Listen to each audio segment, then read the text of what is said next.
Building a sustainable tomorrow. Connect, innovate, and prosper. Connecting goods to goods, region to region, people to people, generation to generation.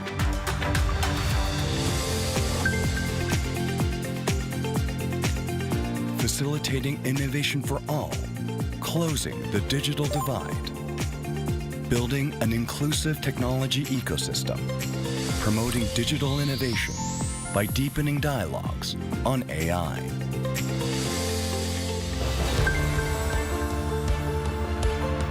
Achieving shared prosperity, addressing global challenges. Energy transition, climate change, population decline, and pandemic responses. APEC-related events continuing in Seoul, the capital of the Republic of Korea, where diverse cultures blend. Jeju, the beautiful island, blessed with UNESCO Natural World Heritage Sites. Incheon, the vibrant international city, central hub connecting Asia-Pacific. Busan, the largest maritime city, centering around maritime trade and the logistics industry. And Gyeongju, the city hosting the APEC Economic Leaders Meeting, where 2,000 years of profound history and modern, trendy, and youthful energy blend in a perfect balance. Here, a new chapter of economic exchanges will unfold for a better future.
And welcome to our morning edition of Arirang News. We begin with these stories making the headlines at this hour.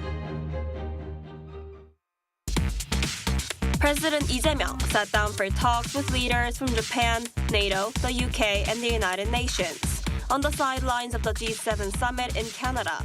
During talks with Japan's Prime Minister, the two sides vowed to build stronger ties based on mutual respect and trust. Tensions continue to escalate in Israel and Iran as the conflict enters its sixth day. Trump, who left the G7 summit early, returned to Washington for urgent talks with his national security team and said the U.S. knows where Iran's supreme leader is hiding, calling for Iran's unconditional surrender. North Korea has now decided to send thousands of construction workers to Russia to help rebuild the country's war-torn region, in latest sign of growing alliance between the two sides. On the sidelines of the G7 summit's expanded session, President Lee Jae-myung has been busily engaging in a series of bilateral meetings with fellow world leaders. For the latest, we go live to our presidential office correspondent Song Yujin. Yujin, what's the latest? Well, Eunji, it's been a full day for President Jae Myung, who took part in the G7 summit expanded session while holding a number of bilateral meetings in Kananaskis. I want to begin with President Lee's one-on-one with Japanese Prime Minister Shigeru Ishiba, because even before departing for Canada, the focus was on whether Lee would meet with his U.S. and Japanese counterparts here at home. Now, as you know, while President Donald Trump left early due to the situation in the Middle East, Lee's very first face-to-face with Ishiba did take place on Tuesday afternoon local time, 9 days after their phone call. Now, during the 30-minute meeting, the two leaders agreed to build a stronger and more mature South Korea-Japan relationship based on mutual respect and trust, especially as this year marks the 60th anniversary of normalized diplomatic ties. They also reaffirmed their commitment to regular high-level meetings and continuing to advance discussions through official channels. Now, strengthening trilateral coordination with the United States, particularly in responding to regional geopolitical challenges, including North Korea, was discussed as well. Right, and Eugene, aside from the meeting with the Japanese Prime Minister, which other leaders has President Jae Myung met with so far? Well, President Lee also held meetings with the leaders of Brazil, the United Nations, Mexico, India, the United Kingdom, the European Union, and Canada.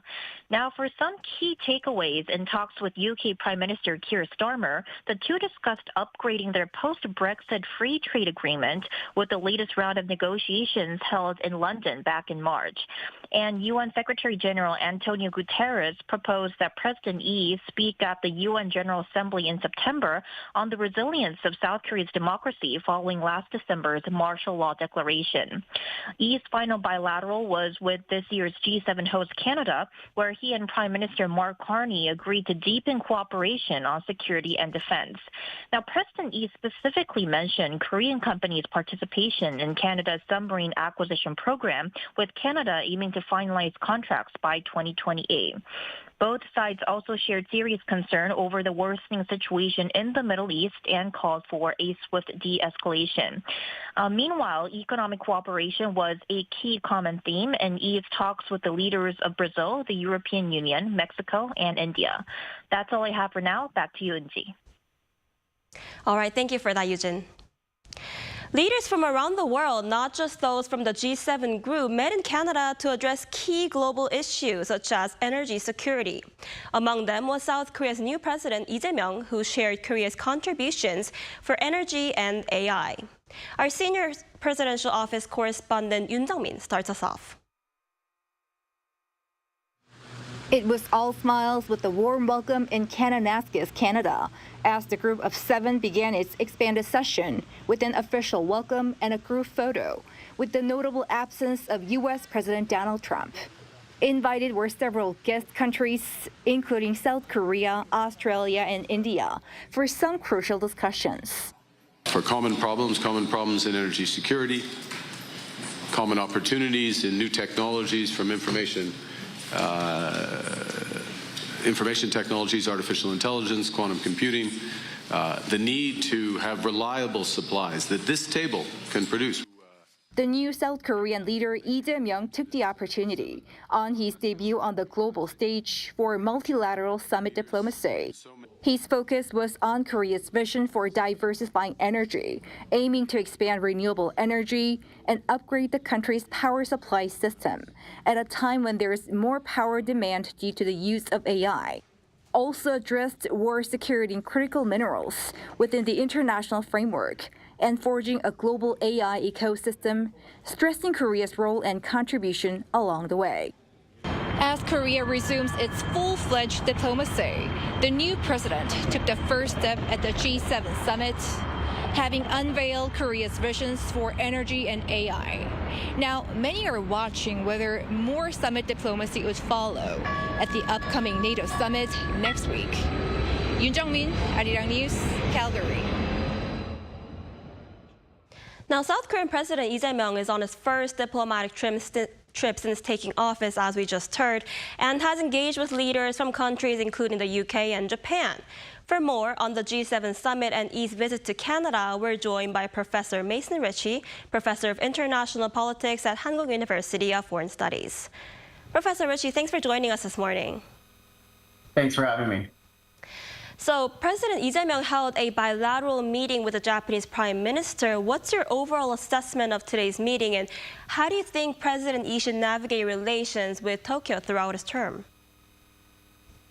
Yeah, so obviously the meeting between Lee and Ishiba took place in a somewhat more chaotic and rocky fashion in the lead up to that meeting, at least, than was probably expected due to Trump's departure.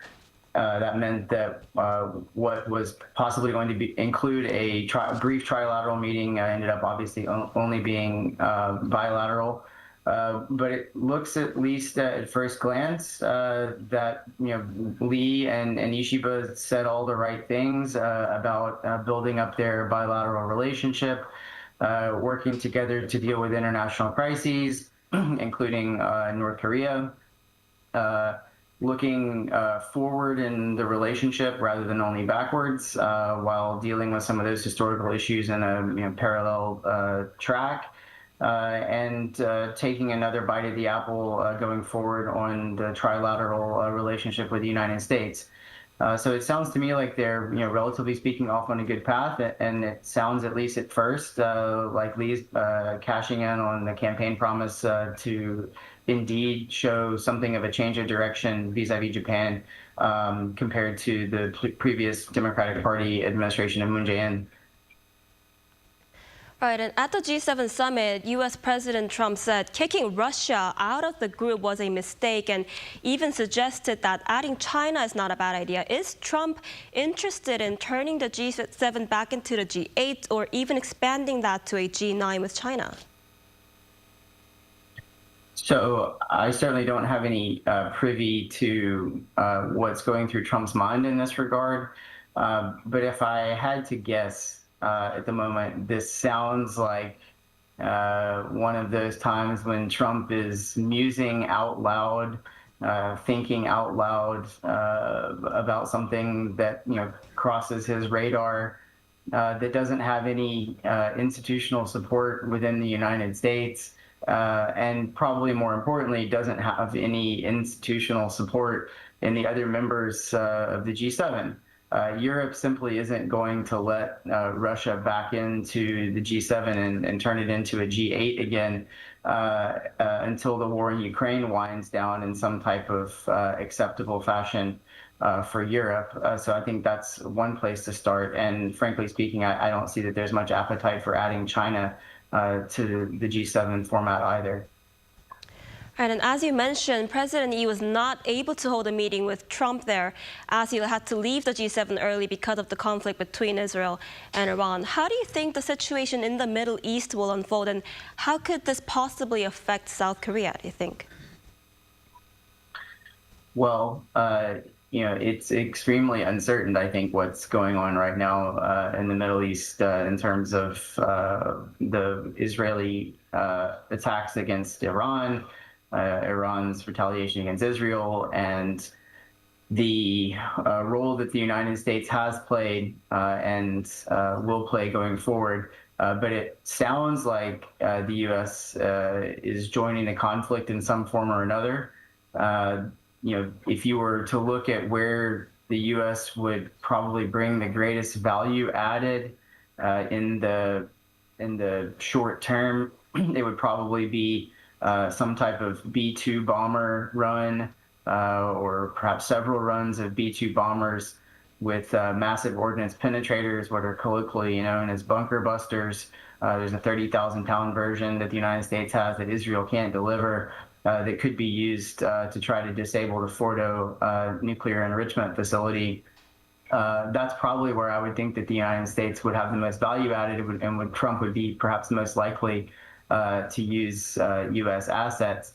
What the effect of this would be for South Korea really depends, I think, on the severity and the duration of the conflict.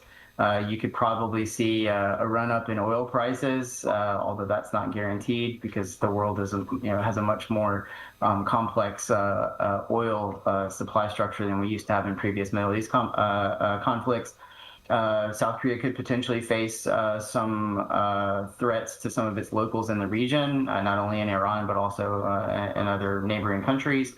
The United States, depending on how long this goes on, could be distracted from its Indo-Pacific obligations in some form. International law is really under threat. This seems like a preventive war rather than a preemptive war, and preventive wars are not allowed by international law. So I think there's a real risk to the undermining of international law. And of course, good luck now trying to convince North Korea to denuclearize. Clearly, they will have looked at what's happened in Iran and added that to the list of things that they've seen happen in the Middle East, including Saddam Hussein's death, and in North Africa, Muammar Gaddafi's death, and clearly realize that there's no way in the world that they should ever give up their nuclear weapons. All right, and the United States and Britain signed a trade deal in Canada while Japan did not. What's your take on this? Do you think South Korea will be able to reach a trade agreement with the Trump administration before the July deadline? We don't know very much about that deal that the UK has made with the United States. It seems very unclear. The details haven't been worked out. I'm frankly skeptical that right now there's a whole lot of meat on the bones on that. Trump likes symbolism more than substance, so we'll see how that actually shakes out. Japan, hasn't signed a deal. It's really been standing up for itself and standing up for its interests and really sort of demanded that tariffs go back to zero. Frankly speaking, I think that's what South Korea should do too. They should try to implement all of the tools and all the advantages that they have in their arsenal, including investment in the United States, shipbuilding, any possible way of adjusting the alliance, et cetera, et cetera. And I think that they should stand up for themselves. Whether or not they manage to reach a deal before the July deadline, I don't know, but my guess is you probably are going to be looking at a situation where even if they aren't, that there would be some type of extension pending a resolution to this, coming later in the year. Right, we'll have to see how that plays out. And President Lee also said he'll focus on pragmatic diplomacy as he faces the challenge of balancing between, Korea's biggest security ally, the United States, and biggest trading partner, China. So how do you think he should navigate this? Yeah, clearly, one moment, I have to plug in my computer. I'm sorry. That's all right. My apologies, my computer almost died. I didn't realize it. Clearly, they need to find, common ground, where possible. South Korea is going to have to work with the United States in the alliance context. It's going to have to work with China in an economic context. The United States also has to work, South Korea also has to work with the United States in an economic context. And of course, China here represents an incipient threat, notably in terms of hybrid warfare in the region. So there's a lot of tightrope walking that's going to have to take place. And in addition to simply, dealing with that tightrope walking and asserting South Korea's interests where it can, the other thing that I think South Korea really needs to do is to work with other middle powers. They need to really work well with Japan. They need to cooperate with the European Union, with ASEAN, with Australia, with Canada, with India, and really, I think, broaden and diversify and make more comprehensive their partners, not only economically, but also in other areas, including diplomacy, upholding international law and the rules-based order, and also in security and defense. I think that's the best way to sort of mitigate the potential risks, both coming from China and from the U.S. Right. I'm afraid that's all the time we have for today. Professor Mason Ritchie, thank you for your insight. We appreciate it. Great. Thanks for having me. Also in Canada, South Korea's new First Lady Kim Hea Kyung made her first solo appearance on Tuesday, meeting with members of the local Korean community at the Calgary Korean Association. According to the presidential office, Kim expressed heartfelt appreciation for their continued connection to Korea and promised better support for overseas Koreans. In the afternoon, the First Lady visited the National Access Arts Center, an arts institution in Calgary led by a Korean director, where she met artists with disabilities. She expressed interest in Canada's disability support policies and emphasized the importance of expanding cultural exchanges between South Korea and Canada in the field of disability arts.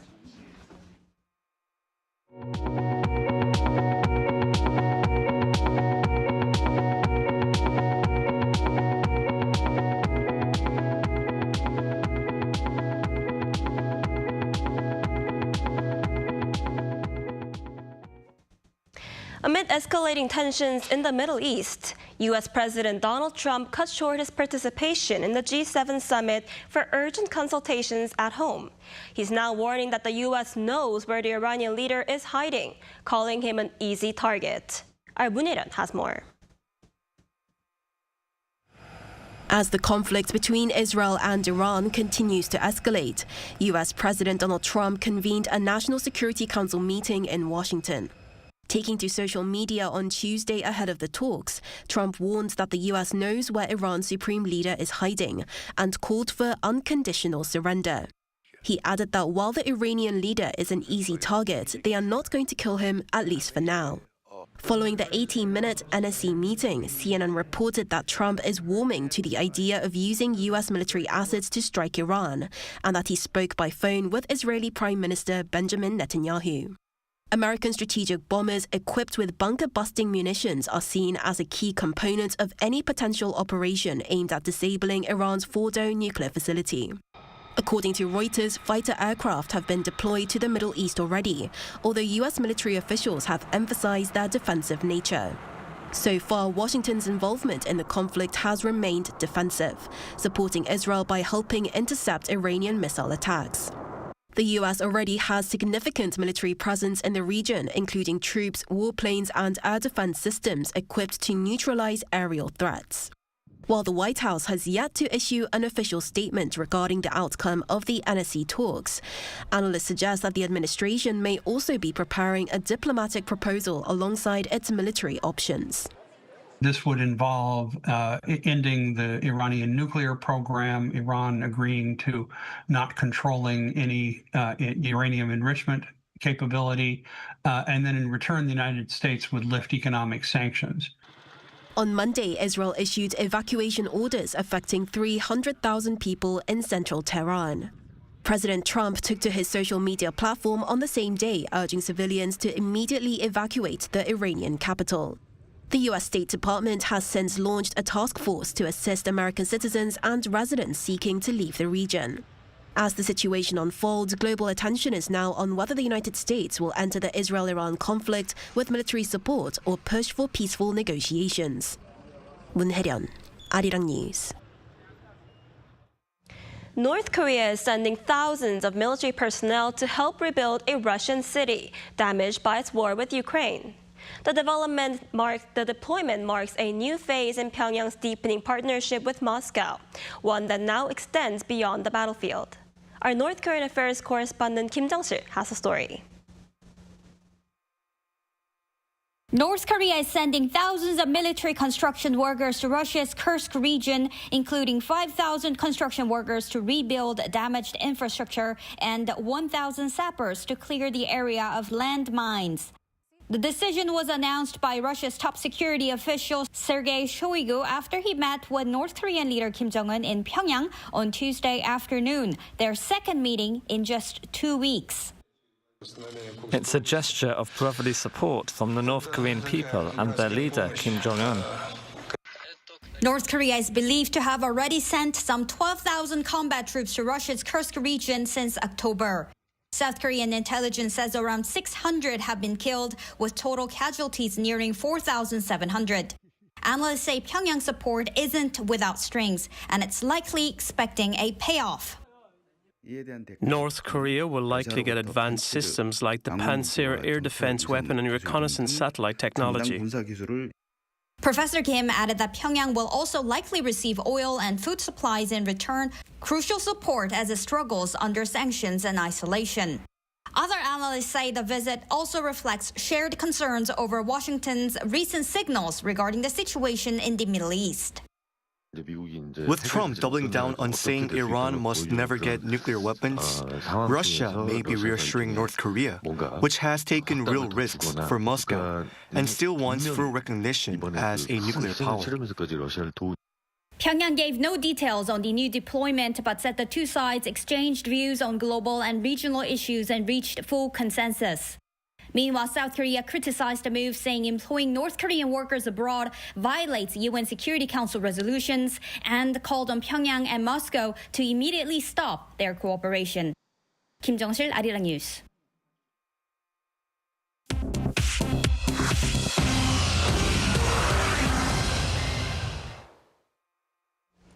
Good morning, I'm Choi Ji-hee, and this is The World Now. At least 10 people were killed when a ballistic missile flattened a 9-story residential building in Kyiv on Tuesday, as Russia carried out its deadliest attacks on the city in months. Kyiv was hit by a massive assault involving over 440 drones and 32 missiles, striking 27 locations across the capital in the early hours of Tuesday morning. Ukraine's southern port city of Odessa was also targeted in a separate strike. Among those killed in the apartment block bombing was a 62-year-old American citizen, while more than 100 others were wounded. Kyiv's mayor announced a day of mourning, while President Zelensky denounced the strike as one of the most horrific on the capital since the war began. At the same time, Russian forces launched an attack on Odessa, targeting civilian infrastructure, killing at least 2 people and injuring more than a dozen. Over in Argentina, former President Cristina Fernández de Kirchner has been placed under house arrest after a 6-year corruption sentence was upheld. On Tuesday local time, a federal court in Buenos Aires approved 72-year-old Kirchner's request to serve her sentence at home rather than in prison, with judges taking her age and health into consideration. She is subject to an electronic ankle monitor and strict restrictions, including remaining at her residence except for approved outings and providing a list of authorized visitors within 48 hours. This follows the Supreme Court's decision to uphold her 2022 conviction for directing public works contracts to an ally and to enforce a lifetime ban from public office. Meanwhile, thousands of Kirchner's supporters took to the streets in Buenos Aires, fighting for her release. Despite her legal situation, Kirchner, who served 2 terms as president from 2007 to 2015 and is a former first lady, remains a powerful presence among working-class Peronists. The European Commission has put forward a legally binding plan to phase out Russian gas and LNG imports by the end of 2027, aiming to formally end the EU's energy dependence on Moscow. Under the proposal on Tuesday, no new gas or LNG contracts may be signed after January 1st, 2026. Short-term contracts concluded before June 17th, 2025 must end by June 17th next year, and all existing long-term contracts will be terminated by January 1st, 2028. LNG terminals will also stop servicing Russian clients on a similar timetable. The proposed ban is structured in accordance with EU trade and energy laws, allowing for its adoption with a qualified majority and bypassing vetoes from Hungary and Slovakia. Pope Leo XIV is set to spend half of July at his Castel Gandolfo summer residence, away from the sweltering Roman summer. The Vatican confirmed on Tuesday that the pontiff will stay in the traditional papal residence on the shores of Lake Albano from July 6th to 20th, with an additional weekend break in mid-August over the Feast of the Assumption. The move revives a centuries-old practice discontinued under Pope Francis, who remained in the Vatican. While Rome's midday heat has soared past 35 degrees Celsius this month, Castel Gandolfo's estate is roughly 10 degrees cooler. The Pope's public and private audiences have all been suspended from July 2nd through July 23rd, and Vatican activities will resume on July 30th.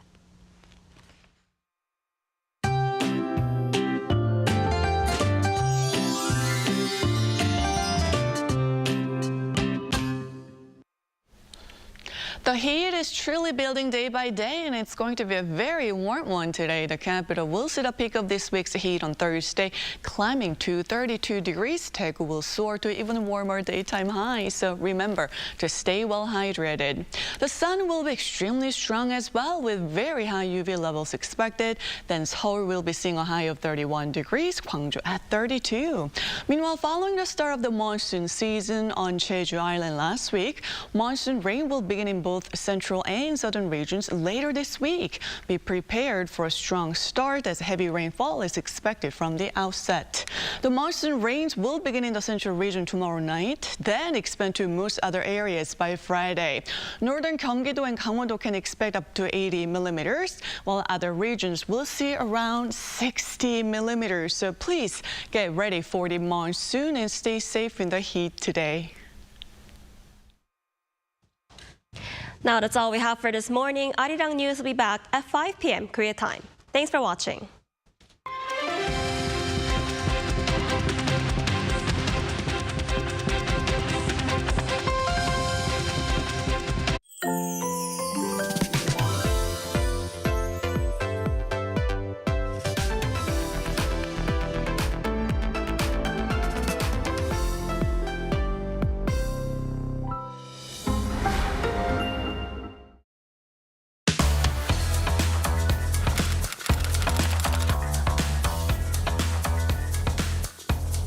To set the facts straight. Get Korea right.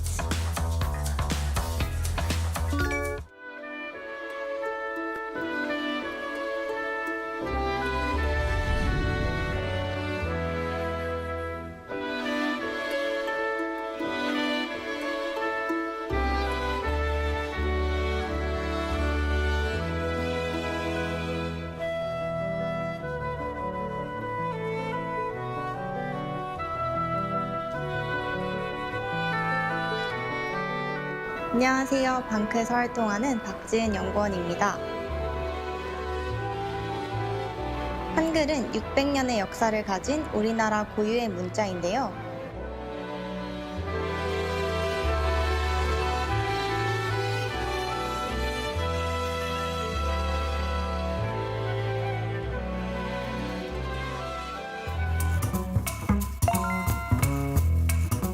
한글에 대해 잘 모르는 분도 많고 또 잘못된 정보를 접한 분도 꽤 있더라고요. 사이버 외교사절 딴 방크의 일원으로서 제가 한글에 대한 올바른 정보를 전달해 드릴게요. 한글은 조선 4대 왕인 세종대왕이 1443년에 창제한 글자예요.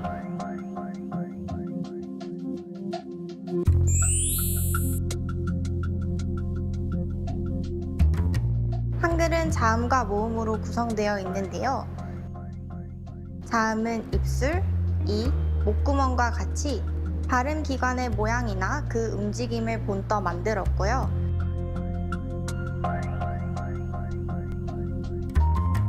모음은 하늘, 땅, 사람을 본떠 만들었답니다.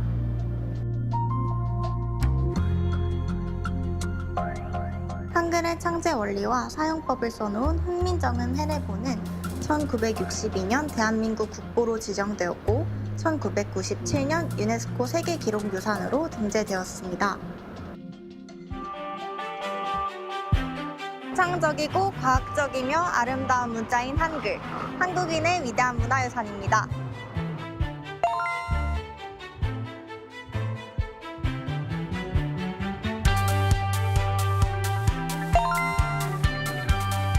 한국 바로 알리기. 여러분도 함께 해주세요.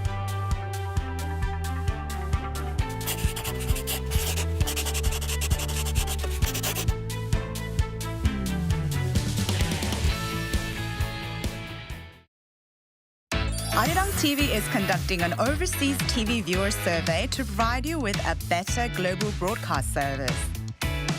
Share your valuable feedback on the Arirang TV website www.arirang.com or mobile application. Survey participants will be selected at random to receive special gifts. 2025 Arirang Overseas TV Viewer Survey. We look forward to hearing from you.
We're here to bring a new type of news show.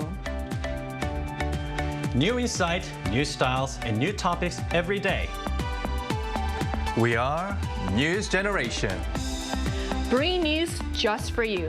It's Wednesday, June 18th here in Seoul. I'm Lee Soo-jin, and this is News Generation. Joining us today is Ki Kim. Happy Hump Day. Happy Wednesday to you too. And Park Kyun is with us. Thanks for having me. Thanks for coming in. So both are here to speak on behalf of people in their 20s and 30s. It's Wednesday, and we're going to begin with our keyword news. So today's keyword is travel advisory. South Korea's foreign ministry announced on Tuesday that it has raised the travel advisory for all regions of Iran to level 3, urging citizens to cancel or delay travel and advising those already in the country to consider leaving. The level 3 advisory took effect at 1 p.m. Tuesday, upgrading areas previously under a level 2.5 alert and maintaining the level 3 warning already in place for other parts of Iran. The foreign ministry says it will keep monitoring the situation and take necessary steps to protect South Korean nationals. So, Kyun, have you ever had to change or cancel travel plans? And do you think these travel advisories are helpful? Yes, during COVID-19, I had to cancel all my travel plans, both domestically and internationally, and I'm sure many other people around the world had to do the same back then. In terms of travel advisories, I think they're quite effective, especially for people who actively monitor government updates or are cautious travelers, as they provide specific reasons that help people assess risks. As for the case traveling to Iran, it only makes sense to delay or even cancel travel plans because the footage of Iran state TV being bombed during a live broadcast only shows you how frightening and dangerous the situation currently is over in Iran and, of course, Israel. And I think the world needs to really stop wars from happening, but peace seems to be something really hard to find in today's society. And I hope that all Korean nationals in Iran and Israel do stay safe. Right, so to give a quick background on what's happening, so Israel has begun targeting nuclear sites in Iran starting the 13th, and also obviously Iran has retaliated, and this has caused a lot of civilian casualties as well. So do you have anything to add to this, Kyun? Well, it was a bit of a different experience for me. It goes all the way back to the 9/11 crisis back in 2001. So I was under a student visa, right? I was in the States and I was flying from LaGuardia Airport, New York to San Jose Airport in San Francisco. And I was detained by FBI for about 6 hours in a special cell under the anti-facility unit with a couple of guards with the Uzis, where you can see from the outside, but not from the inside, just like the movie. And just to see if I'm not a terrorist, letting you know I'm not a terrorist. And I do worry about international travel since then. There was another time where I had to fly to Turkey for work, and the government advised canceling or postponing the trip as the possible earthquake was, it could be concerning. So I did go, and fortunately nothing serious happened. And according to the foreign ministry, we did not have any casualties that's been reported yet, but it would be wise to listen to what our government is saying. And, you know, United States President Trump even went back to the States from G7 for this issue, and you can tell how serious it is now. Right, so like you said, the G7 summit has kind of been outshadowed by what's happening in the Middle East right now. And I know this might sound a bit odd. I'm actually not a travel enthusiast as much as other people usually are. So while travel enthusiasts might be eager to explore the world, it's right now the most important thing, as you both said, is to prioritize our safety. So that concludes our keyword news for this Wednesday. And as we make our way through the midweek stretch, we're going to explore what's trending with our generation for today's main discussion. So let's take a look at the screen to see what we'll be unpacking today. Gone are the days of meek, submissive characters. Bold and outspoken Gen Z figures have now become a dominant presence in Korean dramas.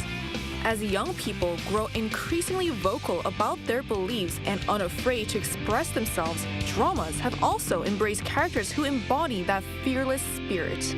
On today's episode of News Generation, we'll explore a trend that shows how TV often mirrors contemporary social realities, offering a window into the values of young Koreans as they navigate the challenges of modern life. So to kick off our main discussion about the portrayal of millennials and Gen Zs in Korean dramas. So, do either of you watch Korean dramas? And if so, what type of dramas do you prefer? Well, I do like K-drama, of course, and I was on maybe 20 different dramas or so in different roles. And lately I've been, haven't been following up, to be honest, for the famous ones. But then I would wait until the last episode airs so that I can watch all in one seat in the couch, because I hate waiting for the next episode to show up. And OTT platforms help me a lot because I used to download them. I recently started watching Gwangjang, or Plaza Wars: Mercy for None, because I was involved in the production. I was also watching Chungcheong Waesang Center, or the Trauma Code, Heroes on Call, which were both based on webtoon. By the way, which drama do you like? Actually, I'm a huge fan of Korean dramas, which is why I'm really excited about our discussion today. I think recently the one that I really enjoyed watching was a show called Lovely Runner. And Hyun-suk was in it. Hyun-suk. Oh. Makes sense. I've met him before. You at a have? fashion show. Yeah. How was it? He was good looking. Very good looking. I can imagine. That's all I can say. So do you watch Korean dramas? I used to watch a lot of Korean dramas, from like historical dramas to daily soap operas. Back in the day when I used to not be an actor, but when I wanted to become an actor. But ever since OTT was introduced, there were so many contents to watch all in one go. So I was one of those viewers who would just flick through different trailers of trending series or movies and just not end up watching any of them, because it was really hard for me to actually start the first episode. So the last episode the series that I actually completed was obviously When Life Gives You Tangerines. And the one that I started just last night was the movie Gwangjang. It's called Plaza Wars. None for Mercy. None for Mercy. That Kyi was involved in. It's a great series. It's actually ranked second non-English show globally, and I really intend to finish this within a couple of days. So you mentioned how you used to be really, you used to know all the dramas. I kind of relate to this. I mean, nowadays, I say I like dramas, but I don't know if I can actually say it. But then what I do now is I watch summary videos. All right. And so I have a friend who's also a huge fan of Korean dramas, but she said it doesn't count. You have to watch it from start to finish for you to say you really watched the show. But yeah, I think summary videos are one way for people to catch up as well. So, but even if you're not a K-drama fan, it's hard to deny just how popular they've become. And a big part of their appeal is their fun and distinctive characters. Lately, though, a certain kind of Gen Z character has been showing up more and more. So, Kyi, what are some standout traits that these characters have? So think about the latest drama you've watched, or even the Saturday Night Live show Korea. They're often depicted as bald, outspoken individuals who embrace their uniqueness and don't hesitate to speak their minds. So let me just give you an example, okay? We're going to play a drama skit for all our viewers. We're all going to a 회식, or team dinner. And here, Kyun's going to play our producer, Mr. Almighty Power. And you are going to play... Wait, me? Yes, you are going to play a new intern who represents MZ generation here, okay? Ready? Action. What will be a good menu for tonight's team dinner? Since there's 10 people, we're low on budget. Let's go for chicken. Very affordable, can feed everyone, and yeah, it feed me as well. So what do you think, intern Sujin? You know what? Actually, I think fried chicken is not that great of an idea. You know what I think would be really good for our dinner? I think it's maybe steak. How do you feel about that? Steak? Steak. I'm not really a fried chicken person, and it's like fried chicken is not even that healthy for you, so... Steak. Yeah, steak would be a good idea. And cut. Okay, so you can tell, Susan, by the way, great job.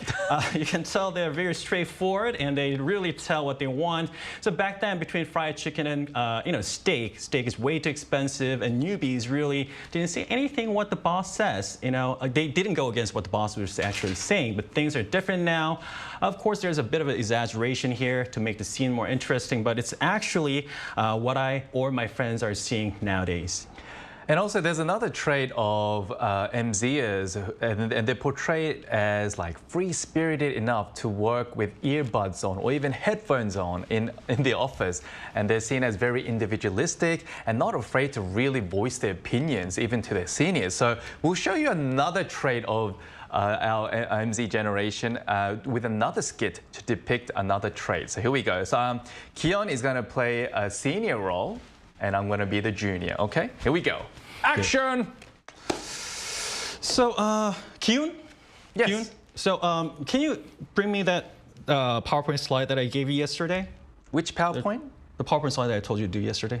Yesterday?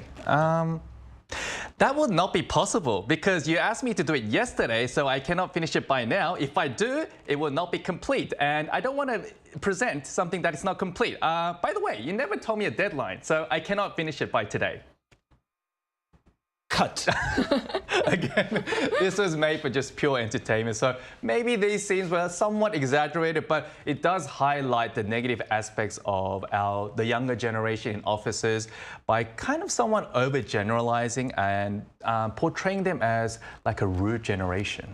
So you mentioned the negative aspects of it, but I think it's just, I just want to point out that I don't think it's just K-dramas that do this. You know, we see this a lot. I took a class on this, how, you know, Asians were portrayed on Western media. And, you know, I don't know if you guys heard of it, but something called yellow peril, such as there's an Asian character in Breakfast at Tiffany's. So I feel like these types of stereotypes do come up a lot in different shows. And I think for K-dramas, though, while a lot of it can be realistic and also, it can also give people a way to show maybe a positive or aspirational aspect of it as well. So we're going to take another perspective on this. So after the break, we'll be joined by Indonesian K-drama fan who's currently studying at a university here in Korea. So stay tuned.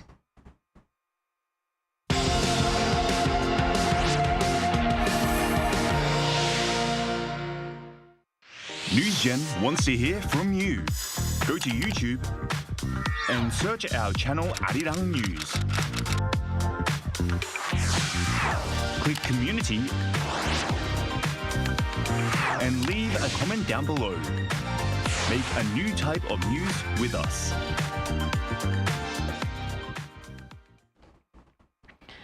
Joining us today is Kanya, a Gen Z from Indonesia who's studying here. Hi.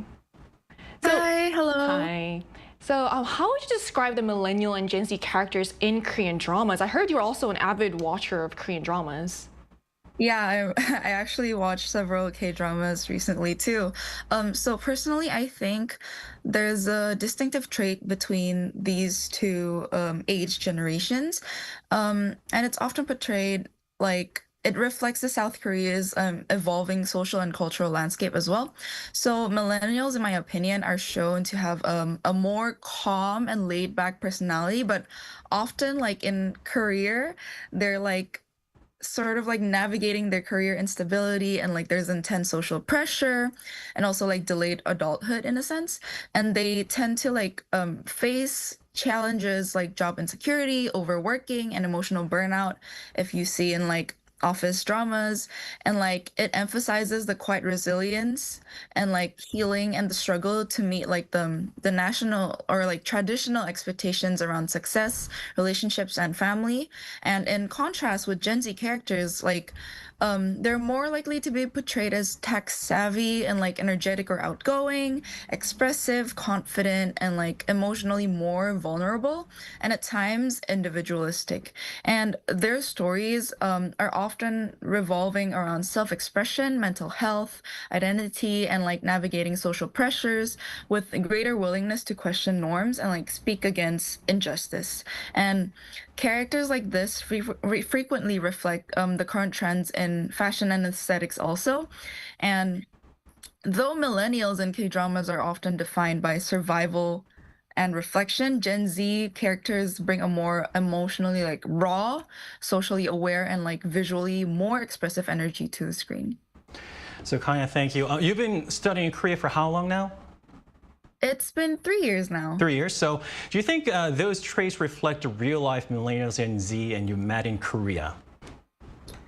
I feel like personally, somehow, yes and no. It really depends on the stages of life these people are going through, whether they're more focused on their career and future, whether they're more like YOLO, they live in the present.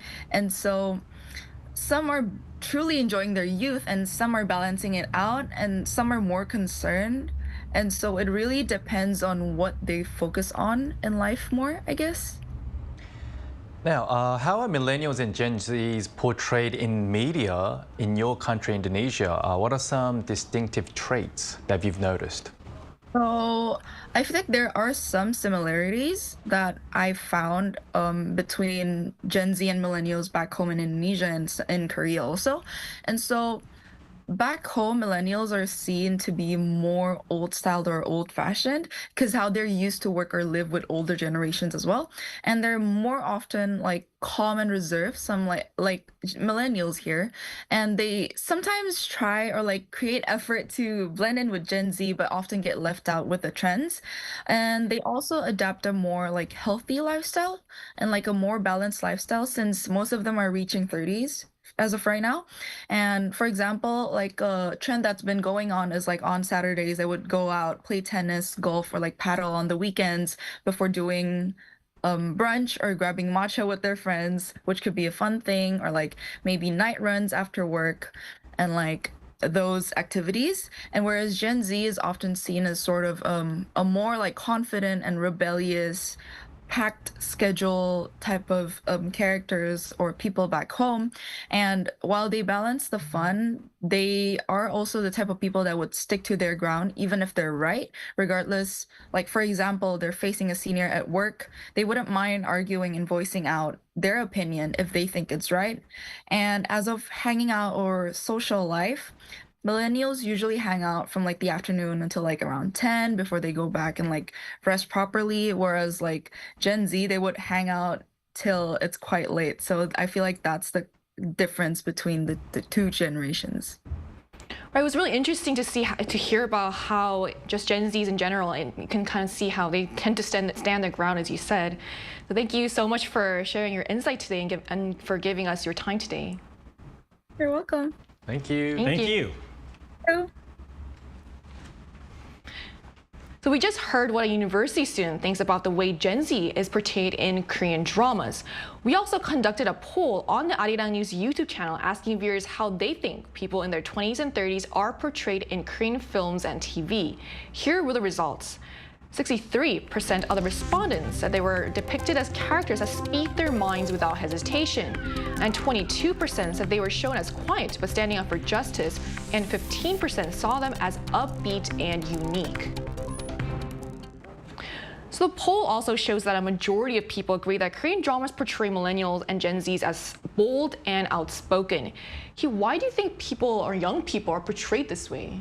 Well, at the end of the day, the drama reflects reality in society in which they are made. Korean traditional workplace culture has undergone significant changes nowadays. And if you also take a look at TV's nature back in the 1990s, the X serie or Generation X, we're also seeing they're portrayed as MZ generation right now. So it also has to do with the drama nature. So it reflects the Korean society and also the nature of the TV. Right. I think it's really interesting to hear about how seeing these generation clashes play out is also could be an entertainment aspect as well. But looking at this, what kind of potential problems do you think this can arise from this?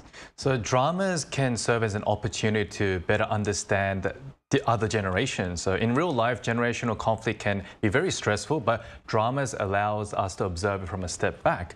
However, dramas can also produce and reinforce biases and stereotypes about specific generations, in particular the MZers, and they have felt somewhat uncomfortable with certain comedy shows as they depicted the MZ generation as excessively rude or arrogant, which feel prejudice and even hate. So in reality, when you actually meet people, each person has different traits, but the media tends to kind of overgeneralize and standardize them, which can have like negative effects. So I think just taking with a grain of salt and just seeing individuals as who they are is important. So we've talked quite extensively about the outspoken Gen Z trope in Korean dramas, but before we wrap up, I want to ask, do either of you have a favorite type of character or storyline in Korean dramas?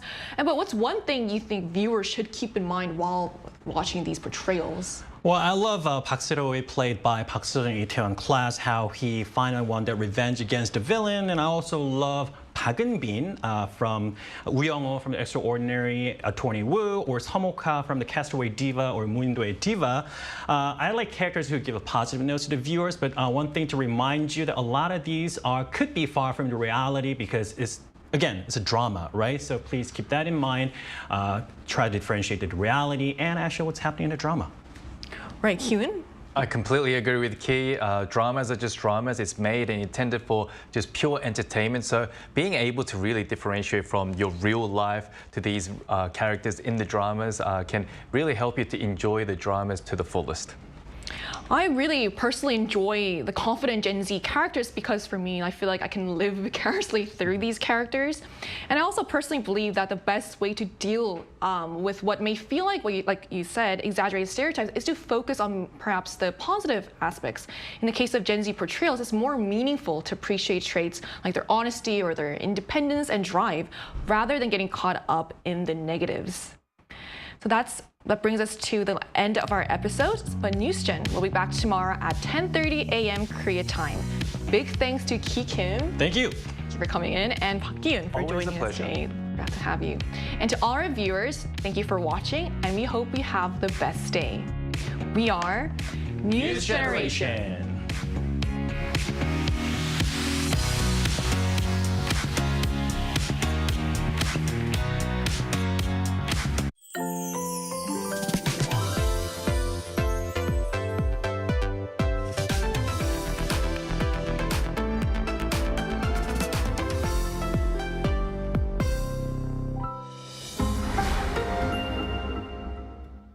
How to survive in Korea. Barbecue restaurants. Step 1.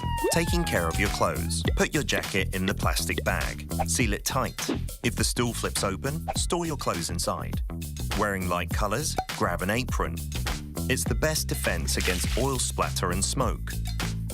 Step 2. Bottomless side dishes. Basic side dishes at a barbecue restaurant. Eat, and eat as much as you want. Side dishes come with free refills. Oh, and if you don't see this sign, just ask, 사장님, 여기 밑반찬 좀 더 주세요. Simple, isn't it? Step 3. Grilling meat. There are various